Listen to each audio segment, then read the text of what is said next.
Thank you అధ్యక్ష. Minister గారు.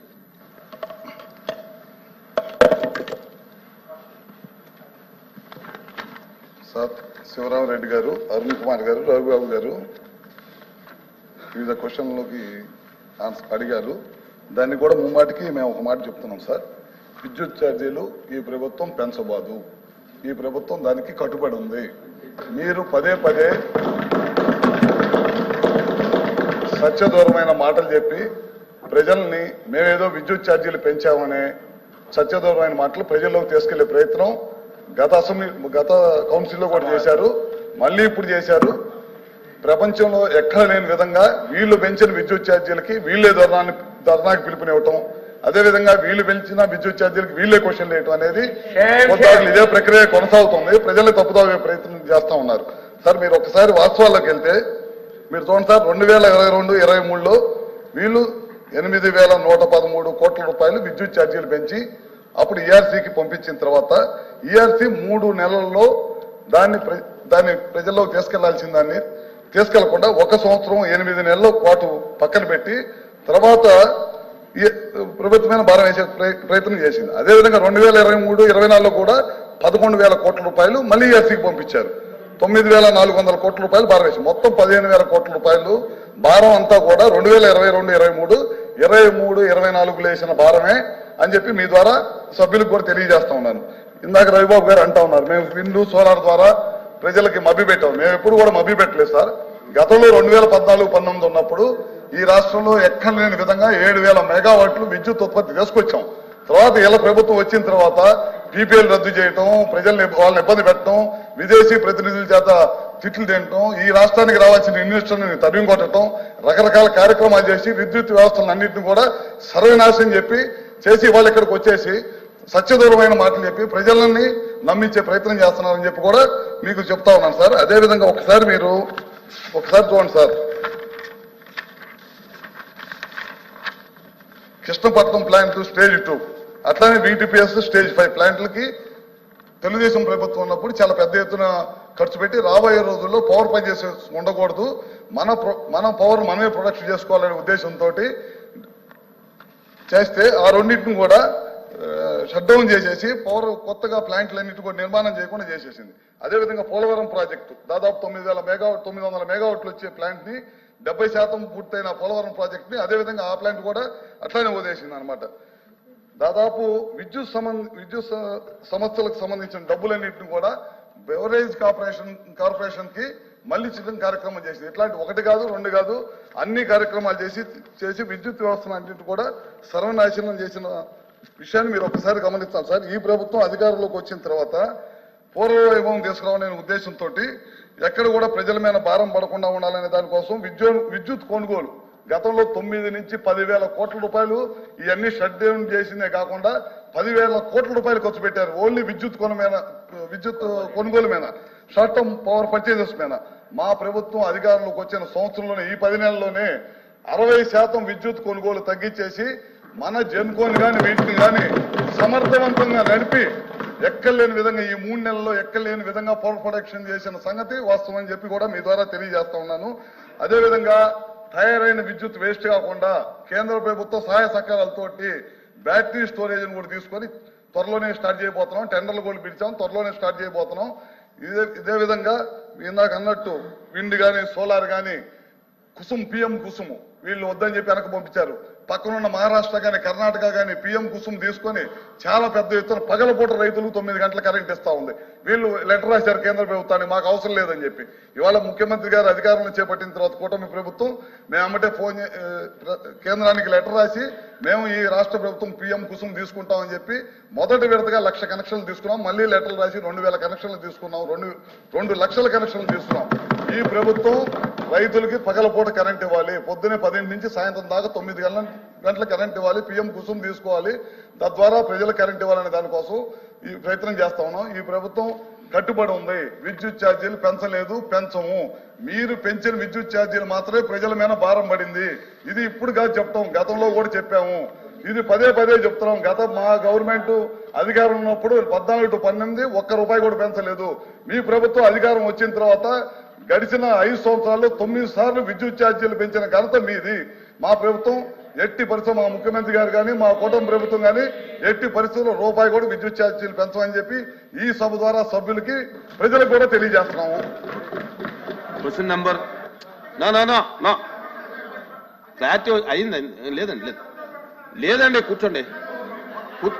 వివరంగా చెప్పారు కదండి, విద్యుత్ ఛార్జీలు పెంచమని వివరంగా చెప్పారు.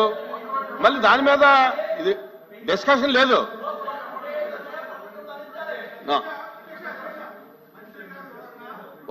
ఒకళ్ళు మాట్లాడండి. ఏమండి కూర్చోండి, రవిబాబు గారు కూర్చోండి. అధ్యక్ష, మేము అడిగింది ట్రూ అప్ ఛార్జెస్ ప్రజల మీద వేస్తున్నారా లేదా అడిగాం అధ్యక్ష. ఒకటి, ఆయన ఏం చెప్తున్నారు అధ్యక్ష, వేయట్లేదు అని చెప్తున్నారు. రెండు, అడ్జస్ట్మెంట్ ఛార్జెస్ వేస్తున్నారా లేదంటే ఎటువంటి విద్యుత్ ఛార్జీలు పెంచట్లేదని చెప్తున్నారు అధ్యక్ష. కానీ ఇప్పుడు కరెంటు బిల్లు చూస్తే ప్రతి చోట కూడా అడ్జస్ట్మెంట్ ఛార్జీల కింద యూనిట్కి 30 పైసలు 40 పైసలు ₹1 వస్తుంది అధ్యక్ష. ఒకటి అధ్యక్ష, అది పెంచడం కాదు అధ్యక్ష. ఒకటి అధ్యక్ష. రెండోది, ఈ విద్యుత్ ఛార్జీలు పెంచడానికి లేదా విద్యుత్ ఛార్జీలు మొత్తం వ్యవస్థ రంగం అంతా కూడా నాశనం అవడానికి మా ప్రభుత్వం చెప్తున్నారు అధ్యక్ష. అధ్యక్ష తీయని అధ్యక్ష, 2014-19లో వాళ్ళు ఎలక్ట్రికల్ సెక్టర్కి ఎంత స్పెండ్ చేశారు, 2019 నుంచి 24 వరకు మేమెంత స్పెండ్ చేసాం అధ్యక్ష. రెండోది అధ్యక్ష, డిస్కౌంట్ గురించి అధ్యక్ష.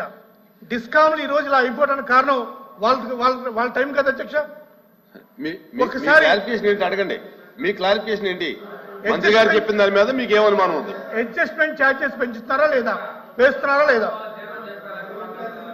ప్లీజ్ ప్లీజ్ సార్, పదే పదే ట్రూ అప్ ఛార్జెస్ చెప్తున్నారు.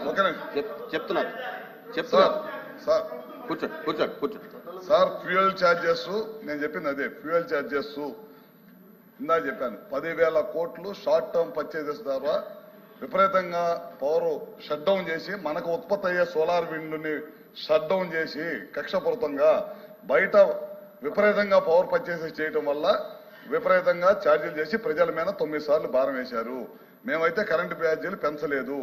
వీళ్ళు 2022-23 పెంచిన ఛార్జెసే, 22-23-24 పెంచిన ఛార్జెసే ఇవాళ ప్రజల మీద భారం పడింది. ఇది మేము పెంచింది కాదు. ముమ్మాటికి సభ ద్వారా మీకు తెలియజేస్తానని, ప్రజలకు తెలియజేస్తానని గత అసెంబ్లీలో కూడా చెప్పాను, ఇప్పుడు కూడా చెప్తున్నాను. ఈ ప్రశ్న వేసే అర్హత మీకు లేదు.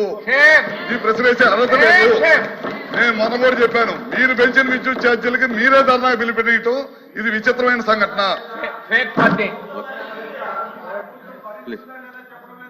Question number 13700, minister for water resources.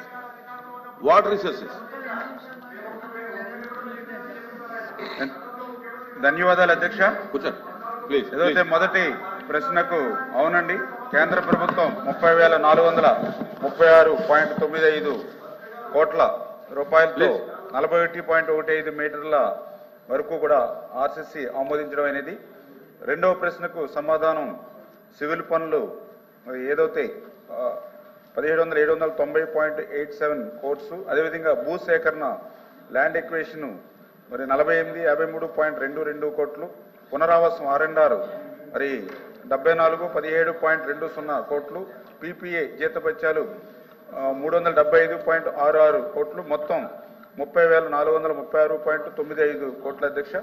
అదేవిధంగా మూడవ అదేవిధంగా జనవరి 2025 వరకు పోలవరం నీటిపారుదల ప్రాజెక్టు యొక్క ఆర్థిక పురోగతి, హెడ్ వర్క్స్ 75.79%, ఎడమ ప్రధాన కాలువ 73.07%, కుడి ప్రధాన కాలువ 92.75%, LA మరియు R&R 25.11%, మొత్తం ప్రాజెక్టు ప్లస్ 45.72కి 55.87% వరకు R&R పనులతో సహా అధ్యక్ష.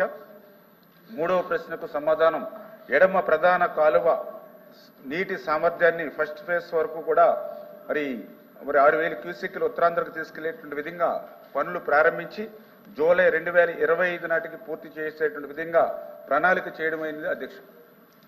రామారావు.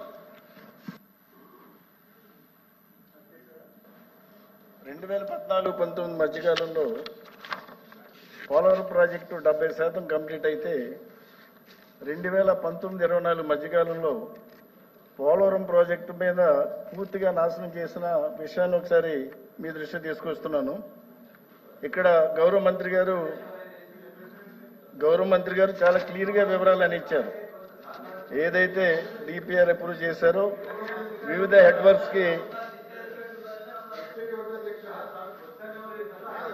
మేము చెప్తున్నాం అదే మేము చెప్పిన సమాధానం అదే, మేము అడుగుతుంది అదే. వినండి పూర్తిగా. రామారావు చెప్పండి.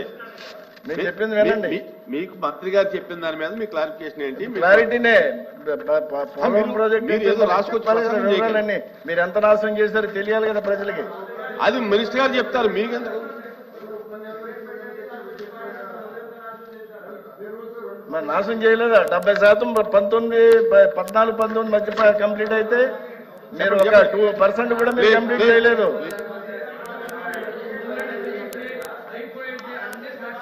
అనే వాస్తవాలు చెప్పాలి కదా, ప్రజలకు చెప్పాలి కదా. వాస్తవాలు మీరు చెప్పడం కాదు, మీరు అడగండి. మీకు అడుగుతున్నాం కదా అధ్యక్ష, మీరు ఇన్ఫర్మేషన్ చెప్పడం ఏంటి? నేను అదే కదా అడుగుతున్నాను అధ్యక్ష. ప్రభుత్వం తగ్గలేని ఇన్ఫర్మేషన్ మీద గౌరవ మంత్రి గారు అన్ని వివరాలు, చాలా పూర్తి వివరాలు అన్ని ఇచ్చారు ఇక్కడ. కాకపోతే ప్రతిపక్ష వాళ్ళు రకరకాల అసత్య ఆరోపణలు చేస్తున్నారు. ఏంటంటే వినండి పూర్తిగా, నేను అడిగేదానికి సమాధానం వారు చెప్తారు. రామారావు మీరు మంత్రి గారిని అడగండి. మంత్రి గారిని అడుగుతున్నాను నేను. ఏమని? విద్యుత్ పైన మాట్లాడినప్పుడు వాళ్ళు ముగ్గురు మాట్లాడారు. ఇక్కడ నుంచి ఎవరైనా మాట్లాడారు సార్? ఎవరు మాట్లాడారు? చిన్న శబ్దంగా చేయాలి. మాట్లాడేటప్పుడు మాట్లాడదు. మాది ప్రశ్న ఇది, సమాధానం చెప్తారు. వాళ్ళకి ఎందుకు రన్నింగ్ కావండి? రాంభూపాల్ రెడ్డి గారు సార్, మా అంబుల్ రిక్వెస్ట్ సార్, వాళ్ళు మాట్లాడేటప్పుడు మీరు ఏమైనా డిస్టర్బ్ చేస్తామో మీరే చూస్తున్నారు కదా. ఇప్పుడు ఎందుకు వాళ్ళకి రన్నింగ్ కామెంటరీ? మీరు కాదు అధ్యక్ష, మా సభ్యులు మాట్లాడేటప్పుడు నాకు కావాల్సింది అడుగుతున్నాను, ప్రజలు తెలియాల్సింది అడుగుతున్నాను. అడగండి, మంత్రి గారిని అడగండి. ఆ మంత్రి గారిని అడుగుతున్నాను నేను. గౌరవ మంత్రి గారిని అడుగుతుంది ఏంటంటే, ఇక్కడ పోలవరం ప్రాజెక్టు ఎత్తు, కాంటూర్ ఎత్తు మీరు అనేక అసత్య ఆరోపణలు చేస్తున్నారు. 41.15 అని. అది చేసింది అసలు ఆ ప్రయత్నం చేసింది మీరే గత 2019-24 మధ్య. మంత్రి గారిని అడుగుతున్నాం. వాస్తవ విషయం ఏంటంటే, ఈ పోలవరం ఎత్తుపై అన్ని వివరాలు చెప్పాల్సిందిగా గౌరవ మంత్రి గారిని మీ ద్వారా కోరుతున్నాను. ఓకే. Any member? మంత్రి గారు నా సార్, ఇప్పుడు సిగ్నేటరీస్ అని అనుకున్నాం, మనం సిగ్నేటరీస్ వరకే అనుకున్నాం.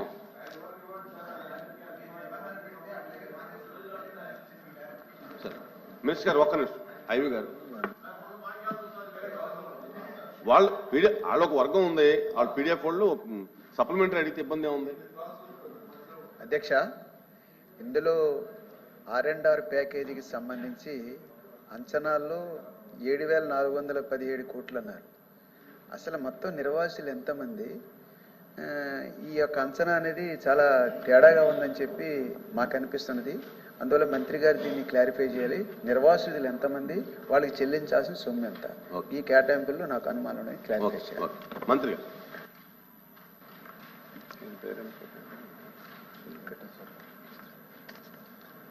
ధన్యవాదాలు అధ్యక్ష. ఏదైతే ఇప్పుడు గౌరవ సభ్యులు రామారావు గారు ఏదైతే ఈ పోలవరం ప్రాజెక్టుకి సంబంధించినటువంటి ఎత్తు మీద కానీ ఇట్లా ఆరోపణలు అవాస్తవాలు వస్తూ ఉన్నాయి. ఇందులో వాస్తవం ఎంత అనేది ప్రజల ద్వారా కూడా ప్రజలకు తెలియజెప్పాల్సిన అవసరం ఉందని ఏదైతే చెప్పారో వాస్తవం అధ్యక్ష. ఏదైతే ఈవేళ పోలవరం ప్రాజెక్ట్ ఏదైతే ఉందో ఆ రోజు 2019 ఎన్నికల సమయానికి 72% పూర్తయినటువంటి ప్రాజెక్టు. ప్రభుత్వం కంటిన్యూ అయ్యి ఉంటే కనుక 2020కే ప్రాజెక్టు పూర్తయి గోదావరి జలాలు అటు ఉత్తరాంధ్రకు ఇటు రాయలసీమకి ప్రవహించి ఉండేటువంటి అధ్యక్ష. అటువంటి పోలవరం ప్రాజెక్టును ముంచేసినటువంటి వాళ్ళు, అదేవిధంగా 100% పూర్తయినటువంటి డయాఫ్రమ్ వాళ్ళని ధ్వంసం చేసినటువంటి వాళ్ళు, అదేవిధంగా ఏదైతే పోలవరం ప్రాజెక్టుకి తమ విలువైనటువంటి భూములు త్యాగం చేసినటువంటి నిర్వాసితులు ఎవరైతే ఉన్నారో వాళ్ళకి 5 సంవత్సరాల్లో 19-24 మధ్య ₹1 కూడా వాళ్ళకి ఇవ్వనటువంటి వాళ్ళు కూడా ఈరోజు పోలవరం గురించి, పోలవరం ఎత్తు గురించి మాట్లాడేటువంటి అర్హత లేదనే విషయాన్ని మీ ద్వారా తెలియజేసుకుంటూ ఉన్నాను అధ్యక్ష. అందులో పర్టికులర్గా ఏదైతే పోలవరం ఎత్తు ఏదైతే ఉందో, మరి మనకేదో నోరుంది కదా అని వచ్చినటువంటి అబద్ధాలని పదే చెప్పడం, ఏదైతే మనకి అవినీతి పత్రిక ఉంది కదా అని రోజు వ్యాసాలు రాసుకోవడం కాదు అధ్యక్ష. నేను ఈ సభ ద్వారా కూడా ప్రజలకు తెలియజెప్తూ ఉన్నా, పోలవరం ఎత్తు 41.15 మీటర్లని కానీ, పోలవరం ఎత్తు 45.72 మీటర్లని కానీ